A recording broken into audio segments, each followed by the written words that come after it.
कसे आहेत सगळे? मस्त ना? वेलकम टू करिटेज. चला आज आपण चिकन 65 बनवूया. त्यासाठी मी बोनलेस चिकन घेतलंय, छोट्या छोट्या पीसमध्ये केलंय. नंतर त्यामध्ये मी चिकन मसाला, अद्रक लसूण मिरचीची पेस्ट, मीठ, हळद, मिरची पावडर, थोडंसं तांदळाचं पीठ आणि कांद्याची पेस्ट, कॉर्नफ्लॉर हे सगळं घातलं आणि मस्त मिक्स करून घेतलं.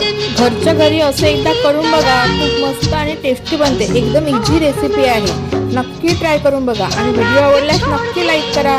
1 तास मॅरिनेट करून झाकून ठेवलं.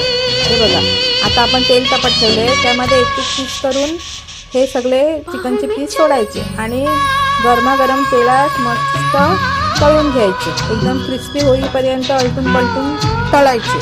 खूप छान बनतात, एकदम मस्त टेस्टी. स्टार्टरसाठी फार छान रेसिपी आहे आणि इझी आहे. चला तर मग आपलं चिकन तयार आहे, या खायला. Thanks for watching.